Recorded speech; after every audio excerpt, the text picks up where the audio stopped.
But we can start na din po, Kong. Okay. You can on the mic na. Magandang araw po. Okay, so good morning po everyone. Ako po yung bunot today for moderating this press con. Siguro po first, Kong Leandro Leviste, your opening statement po. Yes, magandang araw po sa inyong lahat. Actually, medyo mahaba ang aking opening statement dahil inihanda ko na po ang list of information that I would like to share with the public today. Una po sa lahat, nandito po ako dahil trabaho ko na gawin ang lahat para sa aking distrito, tulad ng ibang mga kongresista. At marami po akong nakikitang mga dapat na reforma sa ating sistema. At bilang isang congressman, layunin ko na makakuha ang aking distrito ng fair share ng budget at ang ibang mga distrito ay dapat mabigyan din ng fair share. At pangalawa, gusto ko lang din naman ibaba ang presyo ng DPWH projects, sinabi ko po, ng 25% para maiwasan ang posibleng 150 billion pesos ng kickbacks. Kaya anuman ang susunod kong sasabihin ay nasa konteksto na may solusyon naman. At sinasabi ko po ito para sana tumulong si DPWH Secretary Vince Dizon sa mga solusyon na ito.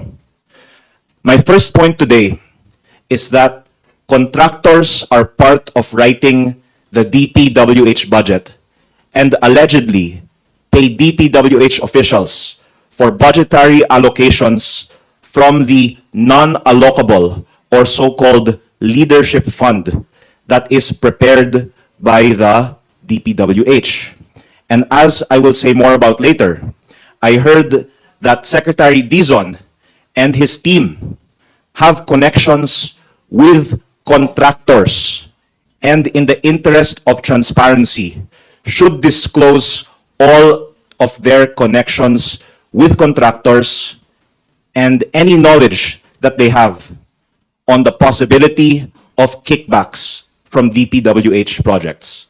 So that is the main point that I would like to bring up today that I will say more about later, that I am asking Secretary Vince Dizon to disclose any and all of his and his team's connections with current, past, or potential future contractors of DPWH projects. Because of the scrutiny on insertions in Congress and Senate, insertions have now moved to the National Expenditure Program that is supposedly prepared by only the DPWH. And according to flood control hearings, contractors submit lists of projects to DPWH, and payments are made as early as when they appear in the NEP, on the presumption that the district engineering offices will award the contracts to the contractors that pay for the projects to be inserted by the DPWH officials into the NEP. When DPWH was writing the 2026 NEP, my staff received Viber messages that I can ask that we share on the screen from my former district engineer. The Viber messages read, ito po yung isang 1B na for funding, hiningi po ng isang contractor na tutulong magpa-release ng funds. Above is the list of proposed projects worth 600 million for a certain contractor. Yan ma'am ay dadalhin sa inyo at siya daw ang mag-aasikaso. Ito nga pala, dati na ding may nag-aasikaso ng pondo pero wala pa namang bumabalik sa amin na letter kung denied or hindi. Contractor sa regional office ang nag-request niyan dati ma'am, last year pa. And what we found out when the NEP came was one of the non-allocable projects of DPWH in my district.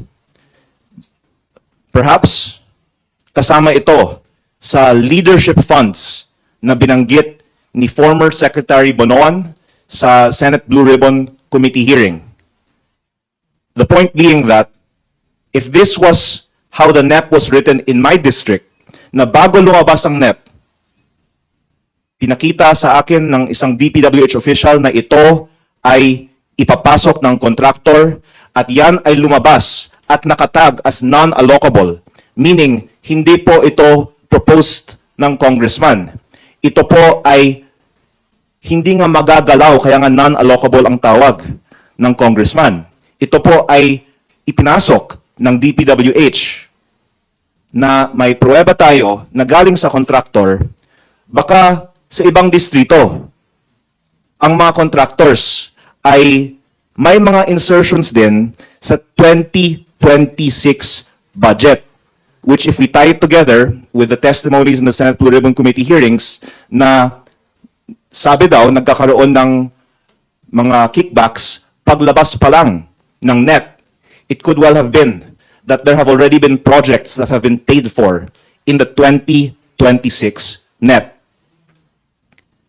And you could surmise there would be even more in other districts because the contractors, of course, don't have history dealing with me and would tend to put their projects in a district that the congressman will not interfere in rigging their bids in favor of them.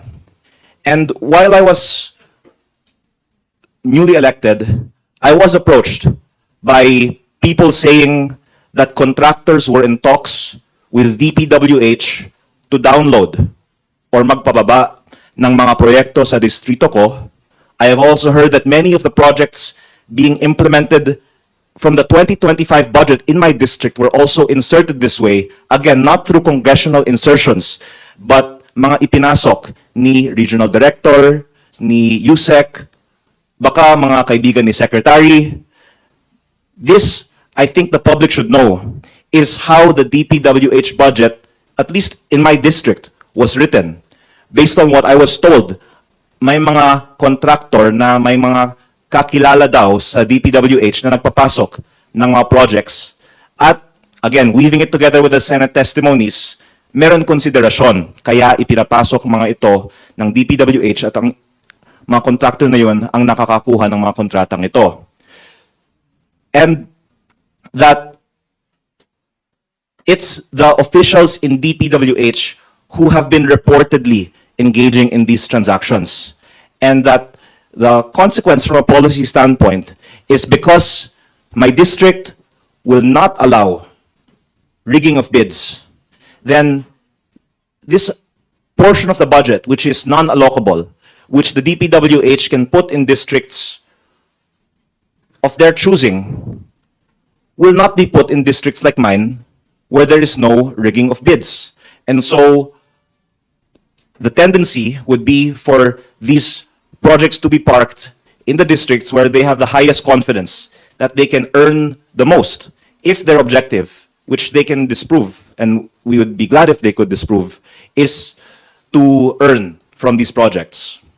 So this happened in the 2026 NEP that was submitted in July, in the time of Secretary Bonoan. And Secretary Dizon submitted a revised NEP in September of 2025 for 2026. And last Friday, the media asked him what changes he plans to make about the 2026 budget, and if it is safe to say that the 2026 budget is not yet stripped from insertions and leadership funds. And Secretary Dizon said, "My problem with the 2026 budget is it's no longer in our hands. And to be quite frank, I had zero part in that budget at all. I came in, it was already submitted, I was given a week to review it to submit a new budget. For 2027 moving forward, we're definitely going to review all these processes, all these formula, because these cannot continue." And I'm hoping that Secretary Dizon will use the time available to revise the 2026 budget, particularly the projects that can be traced to the non-allocable leadership funds, that he knows what they are because those files are available in DPWH because of the evidence that there has been some undesirable process for how projects were inserted into the DPWH budget with the input of interested contractors. So we have established that contractors insert projects into the DPWH NEP. And the question then is why? What motive would someone have not to touch these projects? I would add further that Secretary Dizon also added many new projects in the NEP, replacing some projects from Secretary Bonoan, and that information on these projects were committed to be shared in congressional budget hearings, but these have not yet been shared. Secretary Dizon said that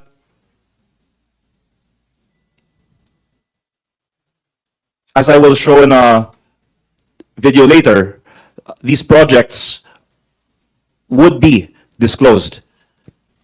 But if I can share the... We will give you the copies, Madam Chair, no, of this. No, I don't have them off the bat right now, but we will provide the details to the Honorable Committee po. Yes, I think that will be readily available naman po. Just to make it very clear, breakdown per legislative district for the 2024 General Appropriations Act, the 2025 General Appropriations Act, and the current submission for the 2026 National Expenditure Program per legislative district. We will comply, Madam Chair, according to our staff po. So, first, there were requests by members of Congress for certain budgets to be disclosed. What the past budgets of Secretary Bonoan were, and what the new budget, including that proposed by Secretary Dizon, were. And these are actually derivable from the publicly available data. But for some reason, even after these are publicly committed, that they would be shared, they have not yet been shared, and would be very important actually for members of Congress to see if the budget was equitably distributed, and if there is a large allocation in some places, and if we can also see the data on if those are non-allocable and who is the proponent of those non-allocable projects, then the public could help in scrutinizing if there is some potential interest by some parties for certain projects. And I actually have here the data that was requested by some members of Congress. And again, they have this data. They have given me this data before. Others can also derive this data, and others can also derive it without needing any special processing. So it's curious why they're not sharing at least the data on the budget per legislative district. I believe the Senate budget hearing of DPWH is next Monday, and I don't want to be the one that shares this data. I'm asking that before further deliberations on the DPWH budget, Secretary Dizon will do what he said he would do and share this publicly available derivable data on the budget per legislative district. But that, beyond that, he also share the data on what is allocable and non-allocable in each district's budget. Because as was seen in the slide on the screen earlier, each congressman is told what projects in his district are allocable, meaning he can amend them, and what projects are non-allocable, which, again, I'm putting the spotlight on, is what DPWH has control over and should actually be subject to more scrutiny. And again, the question is, why is there lack of a transparency on sharing of this data? Perhaps because when this data is shared, along with who are the proponents for certain projects, then the public will have more leads on potential issues on those given projects. And again, it's an open secret that there is lobbying Or one can say more generously that there are proposals for the benefit of districts by politicians. None of us, of course, will deny this because that's what each elected representative tries to do for their constituents, to try and bring in projects for their district. For some reason, though, the DPWH denies that politicians make proposals that are accepted in the NEP, even though former DPWH officials admit it, but that at least if we can play this part of the video, the last part of the video. Please, The last part. Madam Chair. Appropriations Act and the current submission for the 2026 National Expenditure Program per register. In this last response, there's a denial. According to our staff po, wala po silang alam no, na merong ganong mga proyekto. So again, there has been a denial that politicians submit projects into the NEP because maybe if they admit it, then they'll have to reveal who is the proponent of these projects in the NEP. But if there's so much scrutiny on insertions in Congress, we should be even more closely examining insertions in the NEP because doing so might be for some purpose to avoid scrutiny in Congress. And again, even members of Congress don't deny that they try and do this for their own district. As I said in my prefatory speech, it is my job to bring in projects for my district. So it's just in our interest to propose that our district be given more support by the national government. What we're asking for is transparency on the requests that were approved, and then once we see that data, then there could be more scrutiny on why those particular requests were approved. So, moving on, the question is, what is the potential motive for someone not to disclose all this data?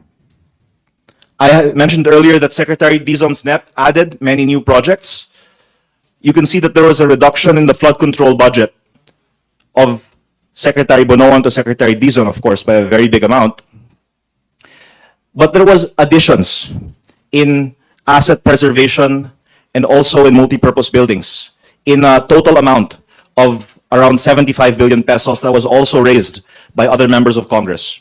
Perhaps those were erratas of certain members of Congress, but it would also be helpful if Secretary Dizon could give a breakdown between the July NEP of Secretary Bonoan and the September NEP of Secretary Dizon. What are the changes? And if he could kindly explain the changes between the two NEPs. So, to go to the main point.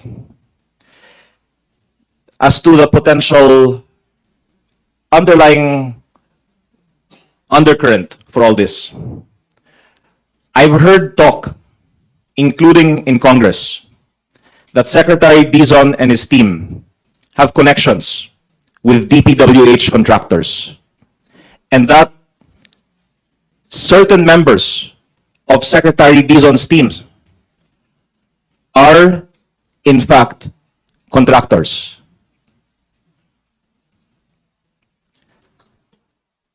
I am not the authority on this subject, but I think that it would be good to give Secretary Dizon the opportunity to explain. Of course, everyone knows people. So to say that Secretary Dizon knows DPWH contractors is not to say that there's anything inappropriate happening. Now, if he or members of his team have some proven interest in companies with DPWH contracts, and what I heard is that it's not him who's a contractor, it's a member or members of his team who are contractors. And how exactly, I'm not the authority. But I have been told that this is actually known by many in Congress now. Then the question is, if it's true that new appointees in DPWH have interests in companies that do business with DPWH, are we sure that there will be no conflict of interest in the awarding of contracts under the new leadership at DPWH? And why then has this not been previously disclosed? Secretary Dizon is very accessible to the media, and I hope then that we can ask him to disclose all of his and his team's connections to DPWH contractors, and if he thinks there are still kickbacks in DPWH, and if he has ever discussed or been offered kickbacks, and if he could share this so that we can all work together to stop the practice of giving kickbacks. Again, you can't avoid knowing people, but if these people have contracts with DPWH, and in fact will win contracts in the months and years to come in DPWH, and that there is a reported history of kickbacks being given in DPWH, then I think it deserves more public scrutiny, especially because there are plans to decrease the projects being bid in the district engineering offices and move procurement to the regional or even central office. Could it be that these reforms in DPWH will not actually reduce corruption, but will transfer the benefits of it to another level or another group of parties or contractors? And again, I don't want to say this too authoritatively, but someone actually just told me before I arrived here now that not only did one person tell me that they heard that members of the team are actually contractors, that other members of the team have already been meeting with contractors outside of DPWH at may hinihingi na daw. So maybe Secretary Dizon can also check with all of his appointees who are the contractors, if any, that they have met since their appointment and what they discussed in those meetings. It's actually quite tragic because I know that so many people have so much hope for Secretary Dizon's leadership in the DPWH, as do I. And I hope then that he can be transparent on, even if it's not from him, but any attempted offers, any opportunities that he has had to talk with contractors or for his team to, any offers for kickbacks that have been made. So, again, this is all in the context of there being a history of this also happening in DPWH. And again, multiple sources telling me and saying that this is known already by many. And I will say one more thing related to my previous advocacy to lower prices in DPWH. If Secretary Dizon will lower prices by 25%, I don't even need to ask if he has any interest in DPWH contracts, because anyone who will lower prices by 25% is showing that he is against kickbacks. So I hope that Secretary Dizon will be a hero and lower prices by 25% and show that he is against kickbacks in DPWH. My other point a while ago is that there's also more information that he can share, and I already said that earlier. And again, I hope that, number one, the past budgets per district be disclosed, and the 2026 budget per district can be disclosed, so that we can see what districts have not gotten their fair share of the budget. And again, a while ago, the video showed that Secretary Dizon said wala po silang alam na meron ganong mga proyekto na insertions of senators or other politicians. And it is an open secret that politicians do give lists. Again, I would want more projects in my district, as would any congressman, not for a personal benefit, but for the district's benefit.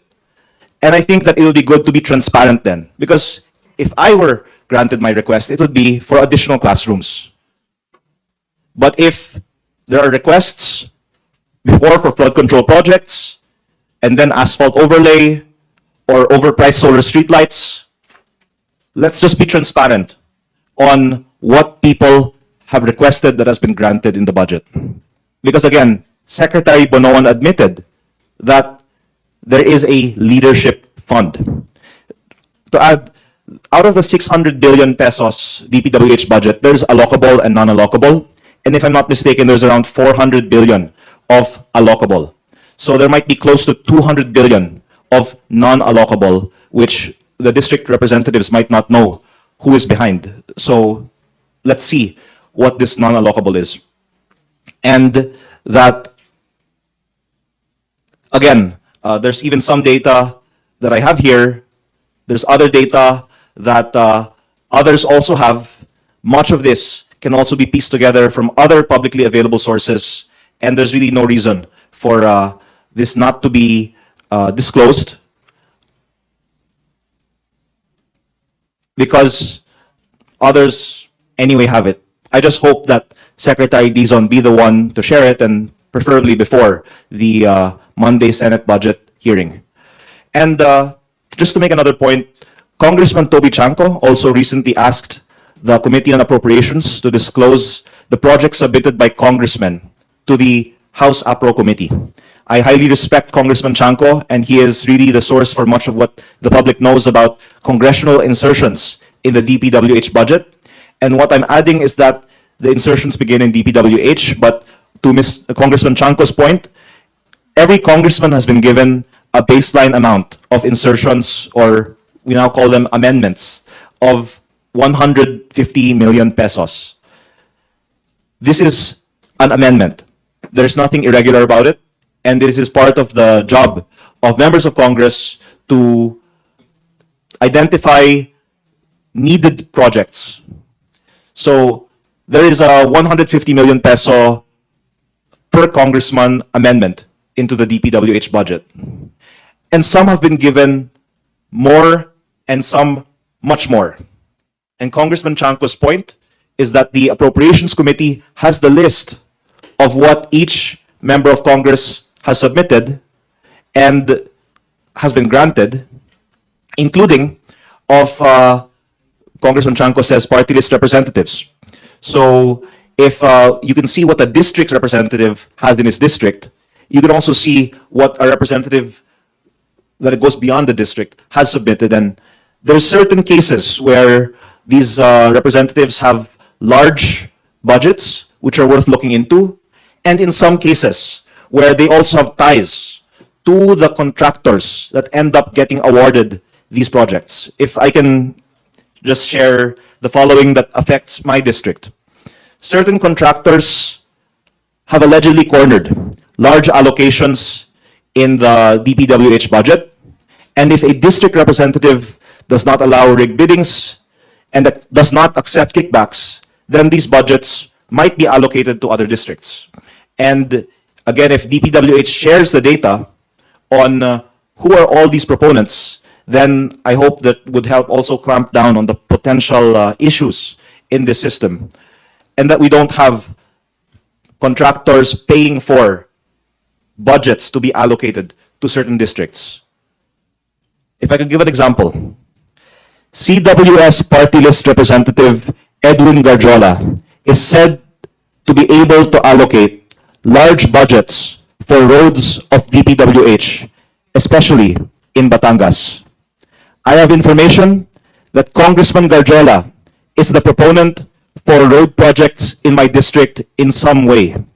And a company owned by his family, based on SEC corporate documents, S-Ang Construction, is the contractor for some of these projects, which can be linked to him as CWS party list representative.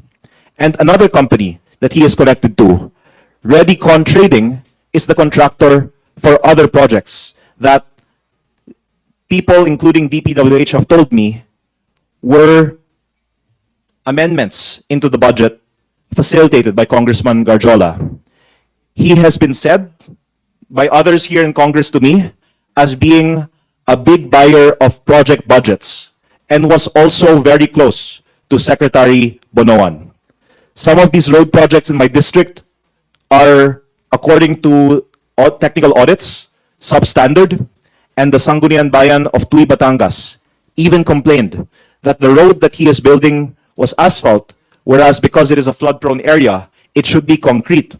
But the DPWH told me that Congressman Garjola was the proponent for this project and specified the program of works that this project be asphalt. I was told by other technical experts because that would make it more lucrative. And that DPWH can disclose this data so we can see the link between the proponent and the contractor. Some of these projects might no longer be under the name of the proponent, but it will be a good start to just release the available data on who is the proponent behind the projects that are alleged to have been amended into the budget by Congressman Garjola. And again, this is a current subject. One, the 2025 projects are still being implemented. And if we have found out that they were amended by a certain congressman who has also links to the contractor that DPWH awarded to, I think that would be worth someone looking into. And second, that Congressman Garjola continues to have influence over the DPWH budget as the representative of CWS party list, with many connections that pertain to the DPWH budget. Again, I would like to repeat that based on the flood control hearings, the non-allocable budget under the leadership fund that were reportedly sold should be looked into, and that it's around this time that the House General Appropriations Bill has been approved, that advance payments for projects are paid. It's very important that we get to the bottom of who is proposing these projects that have been accepted into the recently approved budget, so that we can trace, just like in the example of Congressman Garjola, if they are connected to the contractors that are eventually awarded these projects. Again, given prices have not yet been lowered on DPWH projects, one can surmise that the system of paying kickbacks continues in DPWH, and that now that the HGAB has been approved by Congress, ang bigayan ng mga kickbacks ay nagsimula na, o nagawa na, o tutuloy na.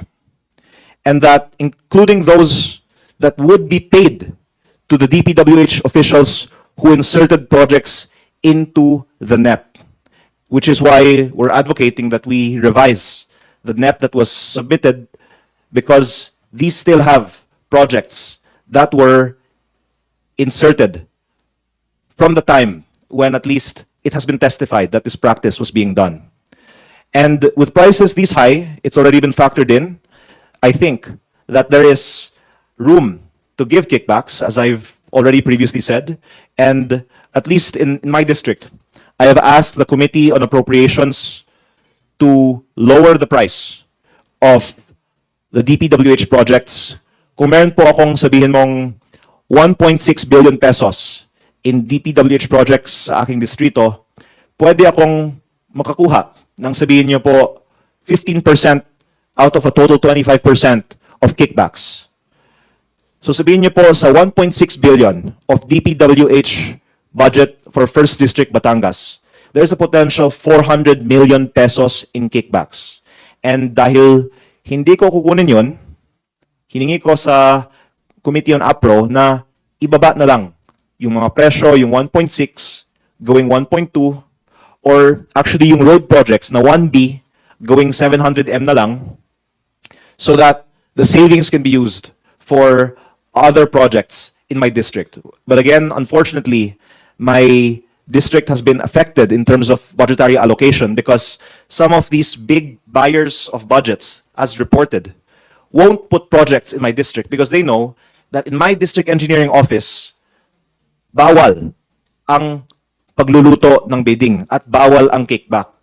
Kaya siguro ang incentive ay ilagay na lang sa distrito kung saan may rigging of bidding at may kickback. Pero sa akin po, meron po akong naranasan na may mga lumapit at alam ko na may mga tao, kasama ang mga nabanggit ko kanina, na may hawak na malaking pondo at kung gusto ko sana mapalaki ang budget ng aking distrito, pumayag na lang ako sana na iluto nila ang biddings sa aking distrito, magka-kickback sila, pero magkaroon naman ng project ang aking distrito. Kung sinabi naman sa mga Senate hearings, 35 to 50% of contract price goes to a project, at least nakatulong sa aking distrito. Pero ako, hindi sang-ayon sa practice na ito, pero ang unfortunate consequence is, yung mga distrito kung saan walang kickback, nababawasan ng budget based on the incentives of the system. My third and last point is a policy solution. We've already proposed that prices be decreased by 25%, and I would add that budgets should be allocated based on a formula, similar to how the internal revenue allotment or national tax allotment are allocated, which is 50% population, 25% land area, and 25% equal sharing. Not only because this is equitable, but because by avoiding discretion, you avoid corruption in the practice of selling budgets. If ERA was allocated based on discretion, there could also be a temptation to sell budgets for kickbacks. But because it is automatically computed, walang nagbibigay ng SOP para sa ERA o NTA. If we can take a look at the last slide that has been prepared, simply by taking a percentage of a budget based on population, we can see that any one of us on Google can derive how much the DPWH budget of a district should be. So I'm just illustrating here how simple it is. You get the fact that the first district of Batangas is 0.6% of the country's population.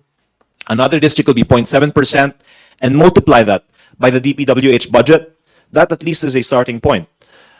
But the allocation of budgets in past and in the currently proposed 2026 budget is very far from this system because there is a baseline that is not largely based on population, and then there is the discretion to allocate projects on top of that.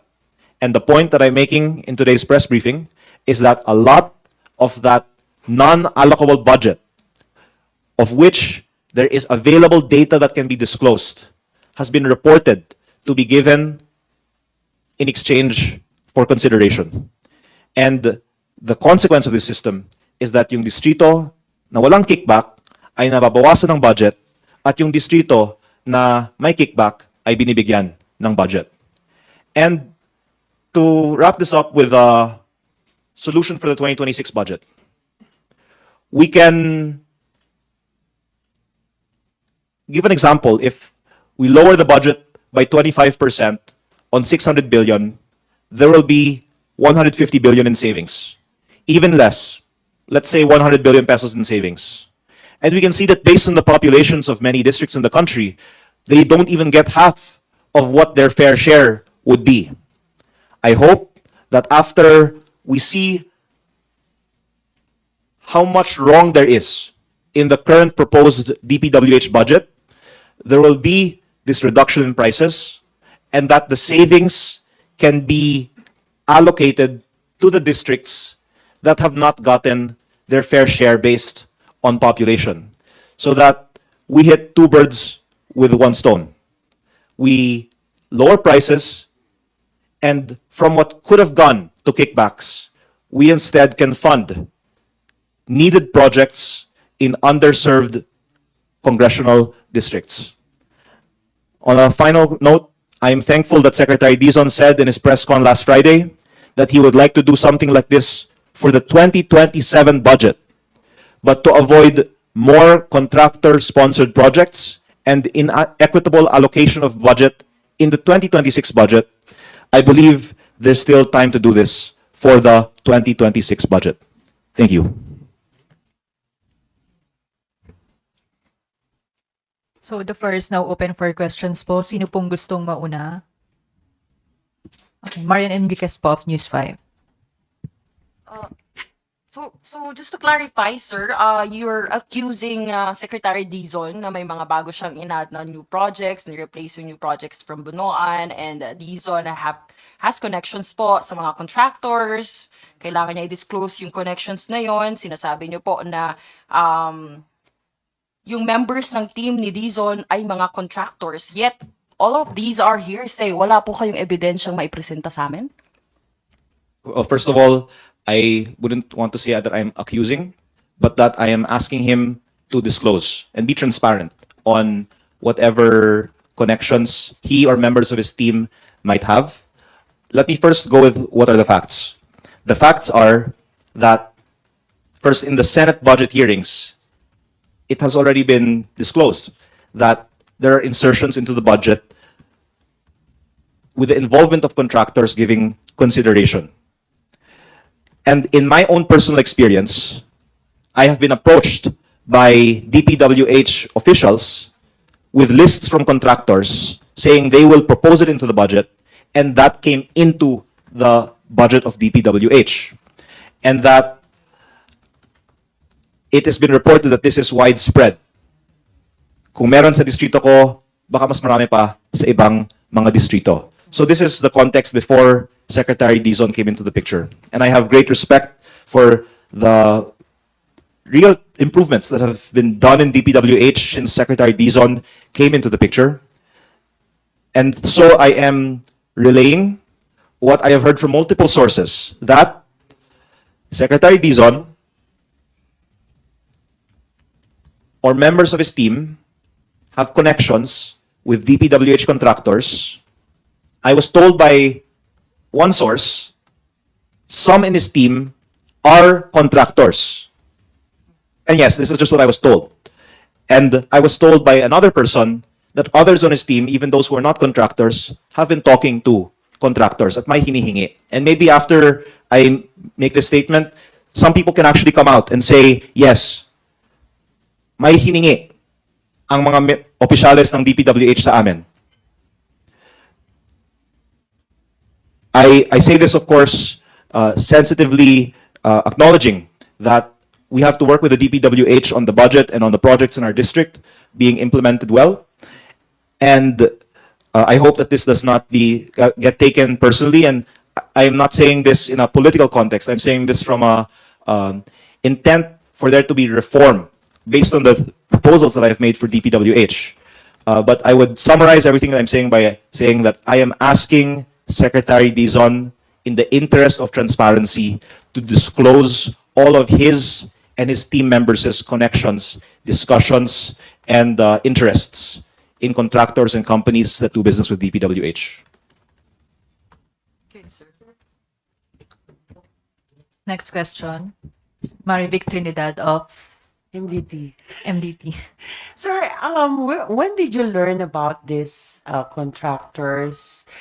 And hindi ba ninyo po ito na-raise before the passing of the into sa budget deliberations po of the budget sa House? And have you tried talking to Secretary Dizon in personal po about this? I think all of us have been learning a lot over the past few months about how DPWH works, including from the Senate and Congress hearings. And I have been quite active in discussions in Congress on proposed lowering of prices, equitable allocation of budget. And as a member of the Appropriations Committee, I have to clear, of course, what I say during the budget deliberation process, including in the hearing.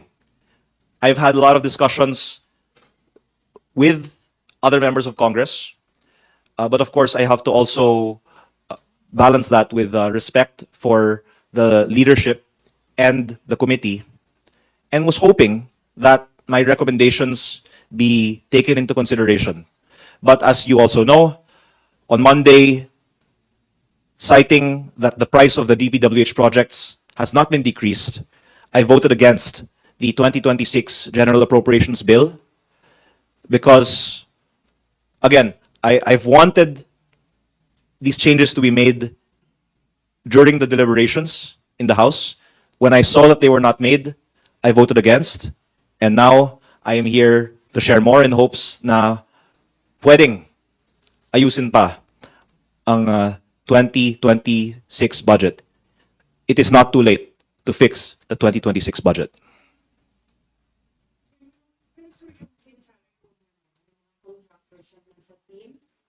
Oh, actually yun, yung may contractor mismo sa team, I just heard about it a few days ago. But the speculation that they're talking to contractors, that they're going after the contractors from the time of Secretary Bonoan, but will be replacing them with favored contractors of their own. I think in Philippine culture, that's normal. And in fact, surprising that it hasn't been brought out yet. Because that would be the logical expectation, given the serious problems of our system. Again, Secretary Dizon has been regarded as a reformer, and he's done a much better job, of course, than than the one he replaced. But that again, I think because of the public temperature right now, no one should be beyond scrutiny. So I think it's only fair that we give Secretary Dizon the chance to be transparent and disclose if there's any truth to what we've heard.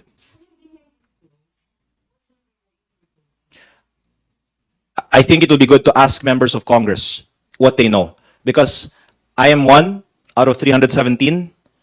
I'm sure there's many more in the 317 that know more. So I think it will be good for our country if we just all be transparent now about what we know. Next question po is Krisha Subing-Subing of Inquirer.net. Kong, hello po. Kong, sorry. Andito ka na rin lang naman po, but can you name who was it that you heard ay contractor or has connections to contractors? Aminin ko na, yung mga tao na kinakausap ko, worried na yung sinasabi nila sa akin, sasabihin ko sa press briefing. Kaya, ironically, yung kaharap nyo ngayon, hindi yung pinakamaraming alam. Kasi yung mga maraming alam, hindi nagpa-press briefing. Pero I'm hoping that by bringing this out, and again, giving Secretary Dizon the chance to respond, that the truth will come out. If you can't name, siguro sir, So talagang pinipiga ko na ayaw sabihin eh. No, how yung sino yung contractor. Pero sino yung kumakausap sa mga contractors? Let me just say this. It is not surprising, I think, that to say that may mga kilala silang contractor. I mean, all of us know people who are in so many fields, right? So it should not be a surprise to say that. But so I think it's fair to say lahat naman ng mga tao sa DPWH, maraming mga kilalang contractor, di ba? So like now, we're being called on to disclose our SALNs. Kung DPWH official ka, you should disclose yung mga kilala mong mga contractor at paano mo sila kilala. Pero yung pinaka hard evidence dyan, kung meron kang interest sa kumpanya na nangongontrata sa DPWH. Kong, if you can't name names, how high up in the DPWH organization? Reporting to Secretary Dizon daw. So sa Office of the Secretary? You're saying USEC co-contractor. Again, if I knew, I would say it now. So, ano But, po yung ano po ba, like, what can you say to us na lang po? Na, you know, at least may makuha kaming information about what you're appointee saying. of Secretary Dizon. Actually, I was told it's not just one. So, I was told that appointees of Secretary Dizon are contractors. At, hindi. Member of Congress. I mean, actually, Anong basis kung nun? sino ang kausap ko, 50 pa silang mas maraming alam. Hindi nga expert sa DPWH yung kausap ko eh. Kaya, a lot of people in this house know more than me. I'm just the one in front of you right now. So, by bringing this out, I hope that a lot more information will come out in the coming days on who the DPWH appointees are that are contractors. And again, you should already assume that they know contractors, right? So that's not really news. But they should disclose who they know and how they know them, and if they've talked to them since they were appointed to the DPWH. Next question po is Vivian Gulia of ABS-CBN News. Good afternoon, sir. Sir, how credible is this information of yours? Meron po bang proof na inoffer yung mga nagsasabi po nito for you to believe it? So that this practice was done in the time of Secretary Bonoan has already been attested to in the hearings and No. substantiated by my Viber messages. And I would add, This connection ng contractors or mga contractors sa team ni Sec Dizon, ano po yung proof na inoffer sa inyo para ano po to make it seem credible? okay, I'm saying this now because I think it's credible. And in fact, I was told it's multiple. So even if it's just one of the multiple, then we've already proven the point. I trust the information that I received. So verbal lang po ito na kinuwento sa inyo. Well, if someone is indeed a contractor, then there will be some evidence that will attest that they are a contractor. But it was not presented to you. It was not presented to me, but I was also told by another source that another one of Secretary Dizon's appointees has been asking requests from contractors already. So again, it's more verbal, but from multiple sources. Thank you. But okay, what else can I attest? That he was asked to share information that he said he would share, that he has not shared, and that information is readily available to share. So again, I'm just trying to weave together these different data points to say, what are we trying to hide?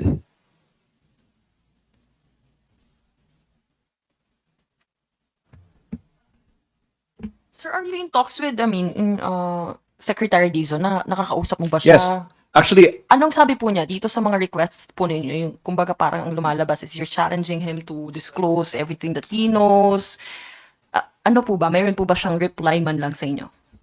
well, I wrote an open letter last Monday, which we have not received direct reply to, but the press conference he gave last Friday, I believe, responded to some points, including the lowering of the prices. And again, I would like to thank Secretary Dizon for being a true reformer insofar as he has committed to lower the prices to some extent. We look forward to see by what extent he lowers them. He said in our September 17 budget hearing, where my exchange with him was recorded, that he will lower it by at least 10%.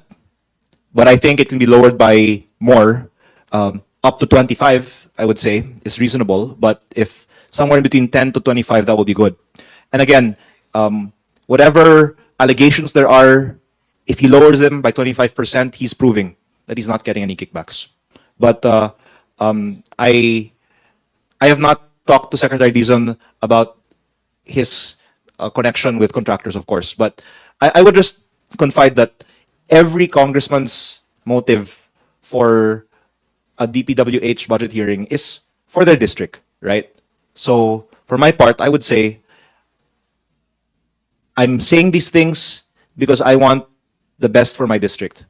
But I also want the best for the whole country and other districts. Because if we lower prices and end corruption, the savings can be shared with all districts.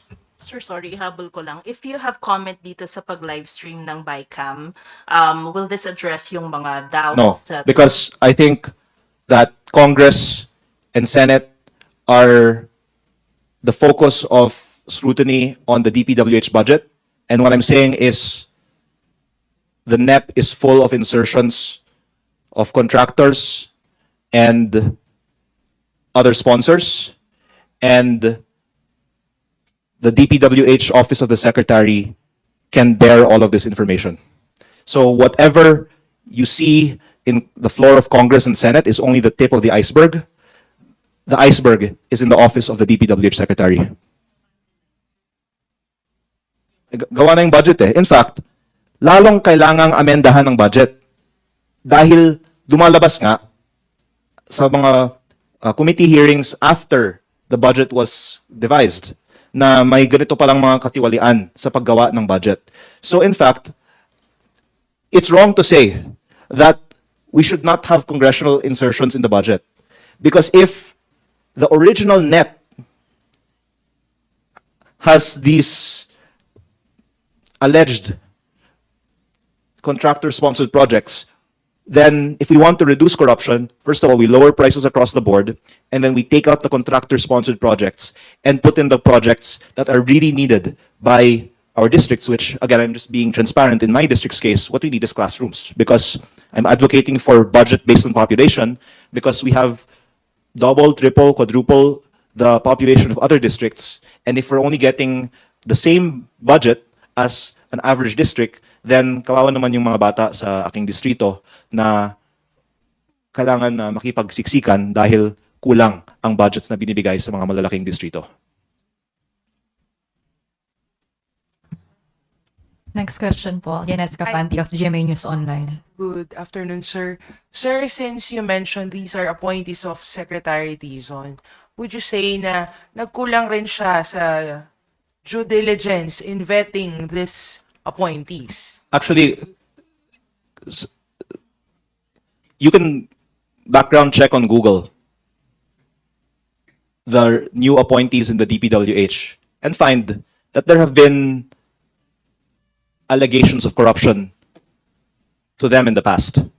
So I think you can do your own research, and it's a bit surprising in the media that this hasn't been questioned yet, because I think our country right now is in need of hope.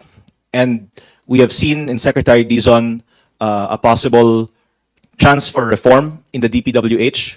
He will truly be a hero if after this press briefing, he will be the one to come clean on all of the connections to contractors of the new appointees in DPWH and all the times he's been offered or they have been offered kickbacks, and to lower prices and commit to end kickbacks in DPWH.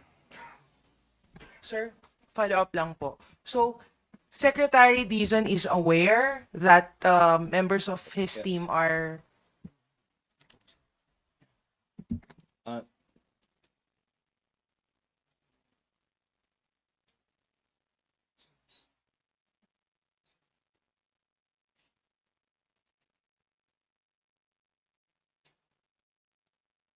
Okay po. Okay, sir. Okay, sir.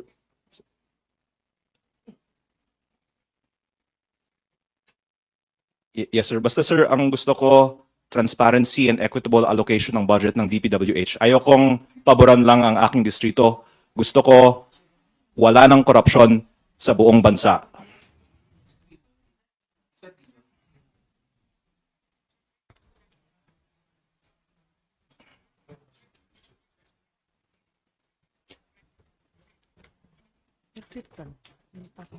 Yes, sir.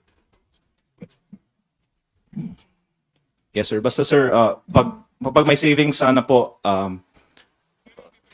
matulungan natin ang buong bansa pag may savings, pag bawasan natin ang presyo sa DPWH.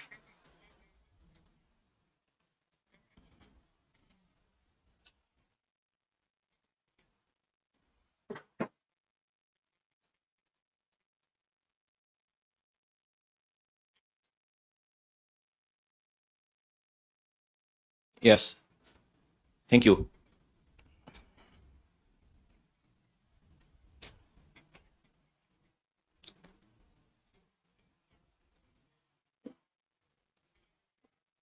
Actually, as I said in the press con, I really don't know who's the contractor in your team, but if you can ask them and come clean to the public, then that would, I think, be a sign that there's real change now in DPWH.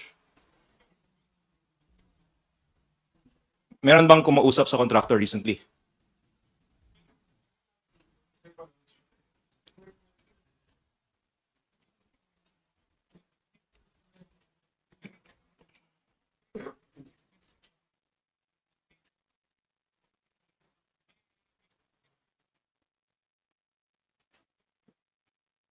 Yes. As I said naman po, I have not even been told who in your team is a contractor. I'm just relaying what I heard.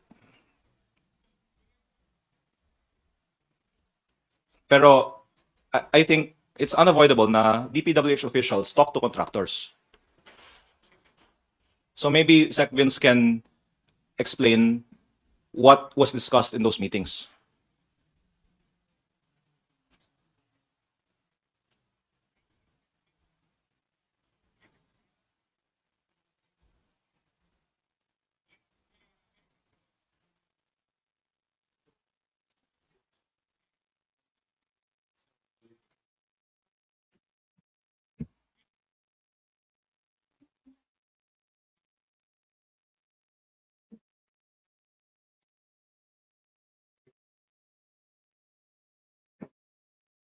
Thank you very much.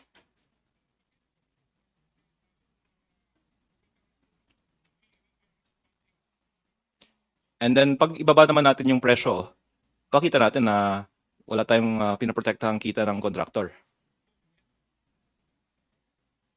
Pwede nating i-anunsyo na 25%.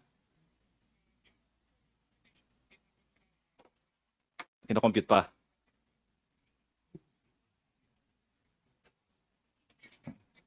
Okay. Thank you.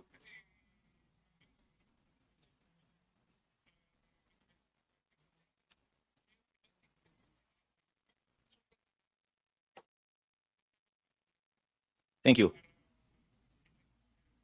Thank you.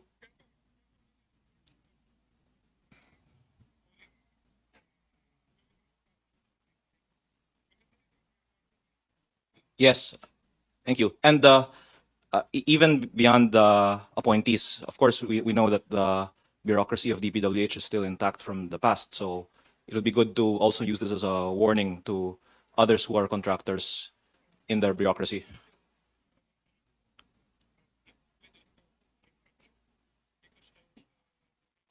So, the DPWH will do a systematic search of who are the contractors and to make sure that there are no more contractors in DPWH.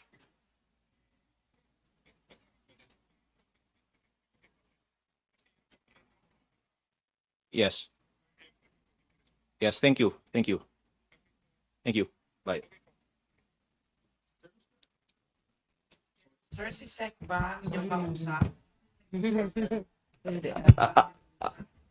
Out of respect for the person, you can derive from my conversation that he is from there and from DPWH and baka hindi na ako tatawagan pag sabihin ko eh. Pero at least like I can say that their response is kung meron man tatanggalin nila. Of course, there should not be contractors who work in DPWH. And by the way, this is very widely known in government, but maybe should be known by the public. And the gentleman on the phone just admitted it.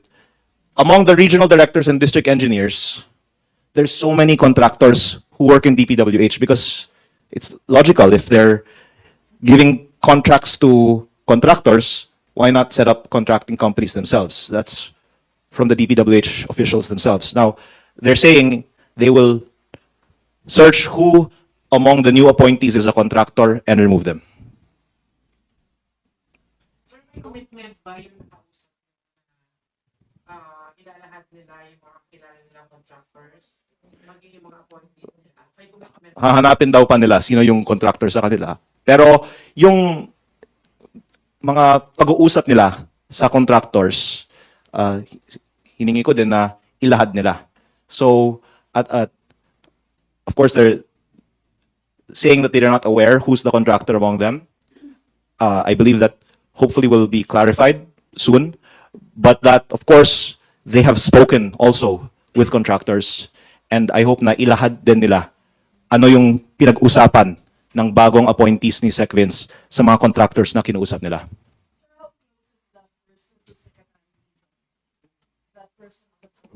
Mataas. Is he very close to the secretary? USEC, ASEC, COS, DPWH ED. official. Support yung executive team. Executive team inside DPWH. Mm. Kasi you said na open letter, hindi sinagot. Ngayon may tumawag na sa inyo. Hindi, sinabi naman nila na ibaba nila yung presyo. Pero yung disclosure of data, again, I have the data that other members of Congress have asked for. Today, they can release it. So, I still hope that they can respond to all these points. Sir, yung challenge niyo po kay Secretary Dizon na ibaba yung halaga ng DPWH Kino-compute pa daw nila. projects. Yeah. Hindi ba yun yung dahilan kung bakit din po mayroon kayong challenge sa kanya na i-disclose yung kanyang connection with contractors or yung part ng team niya na may connection sa contractors? Hindi ba parang it's a sort of warning or threat against the Transportation Secretary? Kasi kung ibaba yung presyo, wala nang source of kickbacks. So, I don't think there's going to be as much risk anymore of conflicts of interest in awarding DPWH contracts. Kumbaga, lugi pa nga yung contractor kung mababa na yung presyo eh. Hindi Kaya na po siya conflict. nag-resort din kayo dito sa challenge nyo na ito dahil hindi kayo napagbigyan dun sa request nyo po, sa prior request nyo. Okay, so all congressmen want what's best for their district, and in my case, it's not out of I want extra. It's I have maybe top 20 in population in the country, in the district, and that I in the budget hearings have also said we should give budget based on population, which has not been granted yet. So I'm disclosing this as me doing my job for my district. But what I propose, however, is that it not just be for me, for the whole country, we lower prices, save at least 100 billion pesos, and use that to help the underserved districts. Sir, sorry, clarify lang. Kasi when you said na ibaba yung presyo ng DPWH projects 25% para maiwasan na yung 150 billion na kickbacks. I understand that you just wanted na mawala yung mga kickbacks nga. Pero sinasabi mo po, he's proving that he is not getting kickbacks kapag ibaba na ni Dizon or ng DPWH nga ito. So you're saying, sir, na kung hindi niya ibaba to, hindi bumaba yung presyo, kung kumukha ka na kickback? Very suspicious why someone will not want to lower prices, which is why I'm thankful that Secretary Dizon has said he will lower prices. That's reason for us to have hope, right? But of course, that's not the only reason that he is directly benefiting from it, but that maybe he wouldn't want to step on the feet of people who are benefiting from it. And to that extent, we should also sympathize with his situation.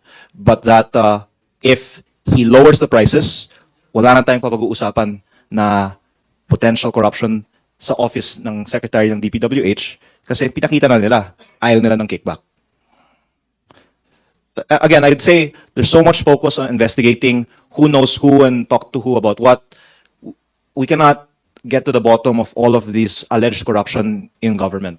But if we lower prices, that is a very clear sign that we don't want corruption. So that's why I'm focused on proposing lower prices.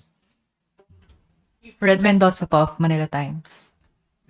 If you're saying na you have to lower your prices po or lower the prices ng mga projects ng DPWH, baka naman po mag-resort sila to substandard na gamit. Kasi when you say lower prices, baka sabihin nila, ay, baka pwede naman nating tipirin yung, kasi mababa yung budget eh. How can you resolve, yun yung first question ko, how can you resolve na dapat hindi substandard yung magiging projects if you're proposing a lower budget for the DPWH? Sabi nga ng iba sa Facebook, dapat lower by 50% eh.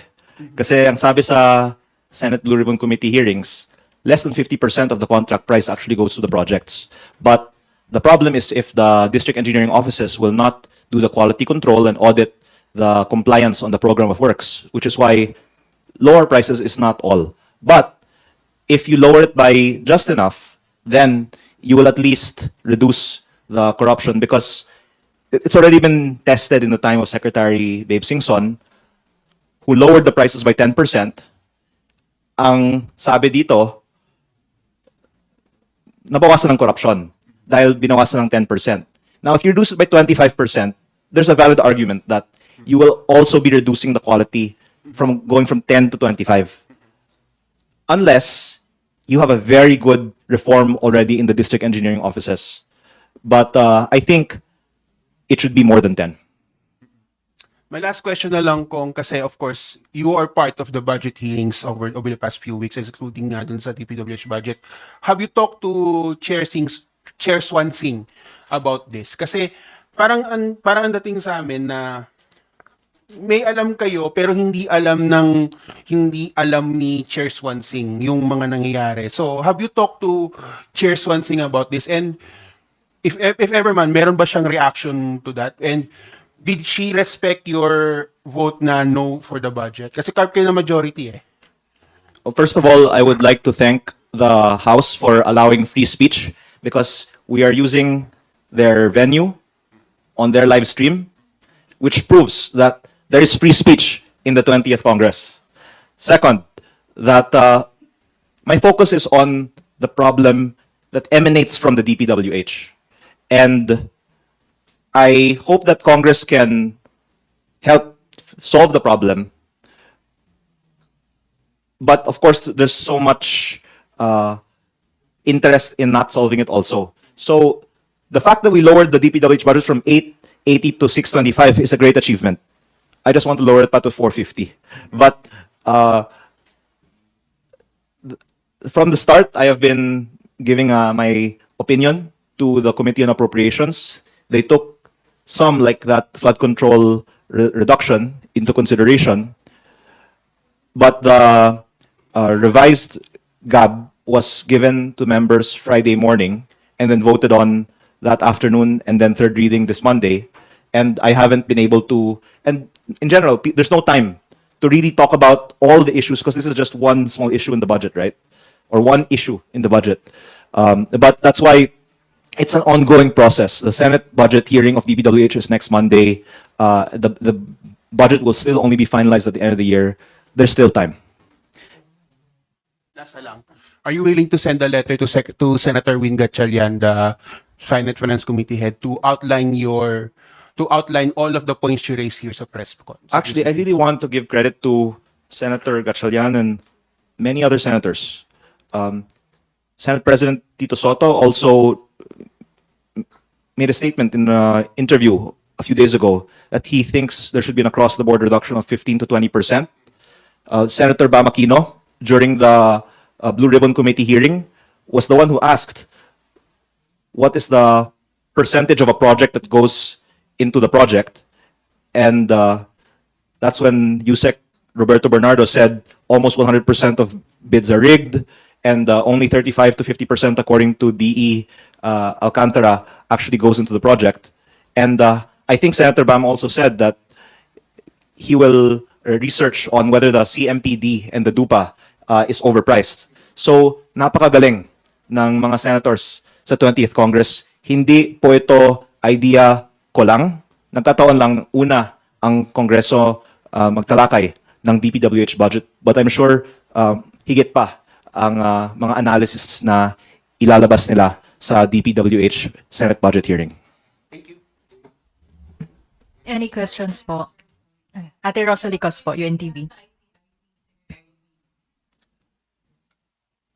Ikaw yung nag-suggest yan, ha?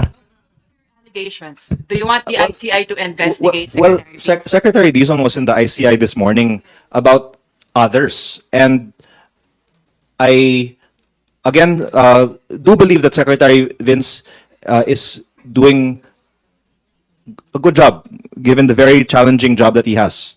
But that none of us is perfect and beyond reproach. And what's the venue? I don't know, and it doesn't occur to me until you ask that question that that's even an option. Kasi what I'm trying to do is prevent future corruption. Because Secretary Vince is new, right?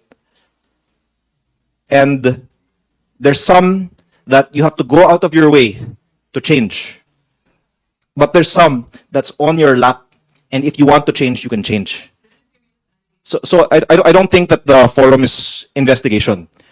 Because the rigging of bids of the 2026 budget has yet to be committed. If there is kickbacks paid next year, then the DPWH officials should be responsible for kickbacks anywhere in the country. But October 2025, we are deliberating on the 2026 DPWH budget. Ang sabi nga, a pound of prevention is worth an ounce of cure. It's so much easier to prevent corruption if we fix the budget than to run after all these people who have already stolen from the past or future DPWH budget. So I'm really pleading with Congress, Senate, and the DPWH that we fix the 2026 budget. I have been prompted also by Secretary Vince's remark last Friday that he wants to fix the budget for 2027. And I really plead that we revisit the 2026 DPWH budget because the public wants to see real results. There's so many big numbers being thrown around about how much we can recover from the already stolen funds, but there's still, I've estimated 150 billion pesos in kickbacks in the current budget. If we lower the DPWH budget, it will be a great accomplishment to the leadership of Secretary Vince that if we lower it by 100 billion, that we prevented 100 billion pesos of corruption. So I am praying that Secretary Vince will do the right thing and be a hero. Thank you. Sir, last na talaga ito. Sorry po. Worst case scenario, are you also willing to reveal your source and submit them in ICI for investigation? Actually, if you stand outside of this room when Congress is in session, you can ask every single one of them what they know. It's not only a few people in Congress that knows things about what I'm talking about. So the reason why I'm saying this, and I believe that more information will come out after I say this, is because there's so much information out there if you just ask the other members than me. Sir, yung kausap po ninyo kanina, source nyo po yun, di ba? Yan yung isa sa mga accused. Oh, okay. Isa sa mga accused. But Alam po ni But- Secretary Dizon you know, na in their nakakausap defense, niya siya. they really want to do a good job, right? And they take the public's feedback into account. That's why I hope that coming out of this, we will slash the budget, prevent corruption, and I believe that Secretary Vince can be known as a truly great reformer in DPWH. Because I believe they will say that they will find who the contractors in DPWH are and remove them. Si Secretary Bunoan po ba yun? Former na siya. Okay po. Okay po. Sige, sir. Hindi. I mean, alleged. I mean, that's a strong word eh. No, I mean, I already said a while ago naman eh.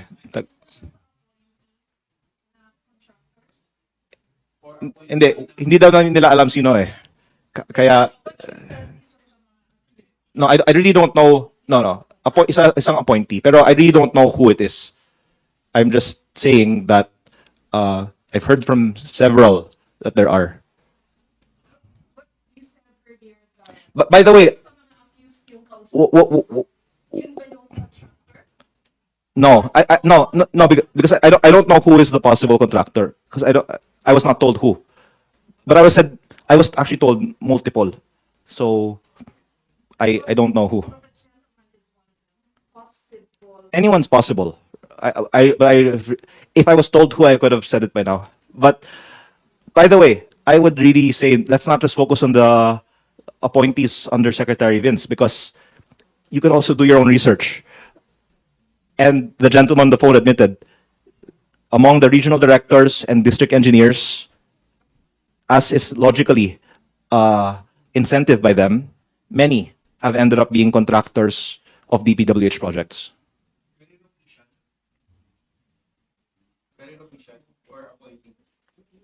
Appointee.